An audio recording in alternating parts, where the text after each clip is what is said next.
Assalamualaikum warahmatullahi wabarakatuh. Nama saya Aris Samsul Bari dari kelas 3O Manajemen Konsentrasi SDM dengan NPM 1222435. Di video kali ini saya akan membahas tentang materi human capital atau modal manusia.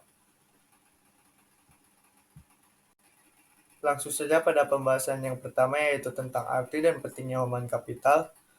Menurut Theodore Schulat yang berpendapat bahwa peningkatan kesejahteraan pada perusahaan tidak tergantung pada tanah, peralatan, energi, dan sumber daya, melainkan pada kompetensi pengetahuan dari pegawainya.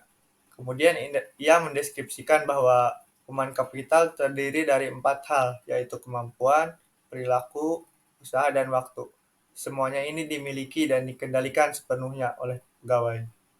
Untuk mendeskripsikan human capital sebagai kombinasi dari keempat faktor tersebut, yaitu ada 3. Yang pertama itu ada karakteristik atau sifat yang dibawakan pada pekerjaan, misalnya inteligasi, energi, sifat positif, keandalan, dan komitmen. Yang kedua yaitu ada kemampuan seseorang untuk belajar, yaitu kecerdasan, imajinasi, dan kreativitas bakat.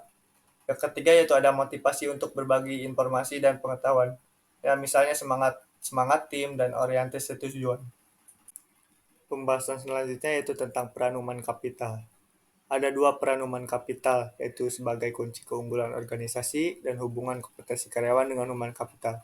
Kita akan membahas dulu tentang sebagai kunci keunggulan organisasi.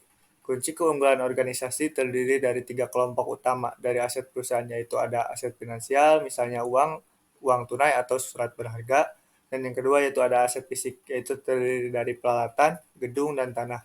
Dan yang ketiga yaitu ada aset tak berwujud, yaitu terdiri dari modal organisasi, aliansi bisnis, pelanggan, merek, reputasi, dan model intelektual.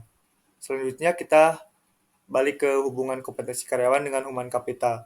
Dalam meningkatkan kompetensi karyawan, tantangan utama yang harus diperhatikan yaitu kompetensi harus sesuai dengan strategi bisnis, dan kompetensi perlu diciptakan melalui lebih dari satu mekanisme. Ada 5 cara untuk meningkatkan kompetensi karyawan, yaitu ada 5B. Yang pertama itu ada buy atau membeli, yaitu menggantikan SDM yang lama dengan yang baru dan memiliki kualitas yang lebih baik.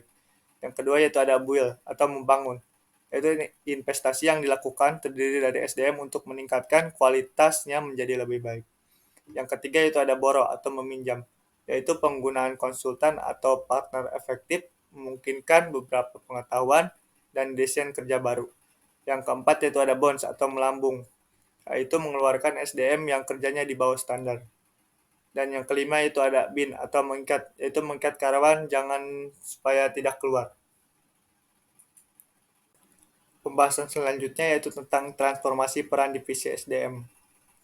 Menurut Orins menggambarkan bahwa transformasi peran divisi SDM yang didasarkan pada 2 dimensi utama, yaitu dimensi operasional dan dimensi strategik. Dari 2 dimensi itu muncul 4 peran SDM, yakni yang pertama ada strategic partner, yaitu Departemen SDM harus mampu menjadikan partner bagi manajer lini dan manajer lainnya dalam mengeksekusi strategi dan membantu merealisasikan perencanaan. Yang kedua yaitu ada administrative expert, yaitu membantu tercapainya efisiensi administratif dan memastikan bahwa kos dapat dikurangi dan kualitasnya tetap terjaga secara kontinu. Yang ketiga yaitu ada employer champion, yaitu Departemen SDM harus dapat menunjukkan komitmennya terhadap manajemen dan pada waktu yang sama berusaha meningkatkan kontribusi karyawan yang lebih besar. Dan yang keempat itu ada change agent, yaitu Departemen SDM harus dapat menjadikan agen perubahan yang kontinu, membantu proses-proses dan kultur secara bersama, dan meningkatkan kapasitas organisasi untuk lebih baik. Selanjutnya yaitu ada tingkatan kompetensi dalam sistem pengukuran human capital. Ada 3 tingkatan, yaitu yang pertama ada activity level, yaitu pengukuran aktivitas rutin SDM seperti rekrutmen, pemberhentian, promosi, dan lain-lain untuk syarat laporan internal. Dan yang kedua itu ada fungsional level, yaitu kolaborasi dengan unit fungsional organisasi, misalnya divisi dalam mengukur aktivis, mengumpulkan, dan menerjemahkan data dan mengambil tindakan koleksi.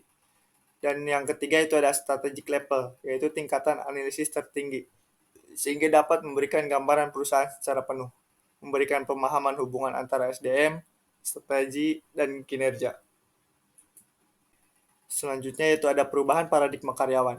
Pandangan perusahaan yang hanya pada cost saja dalam pengelolaan human capital harus ditinggalkan.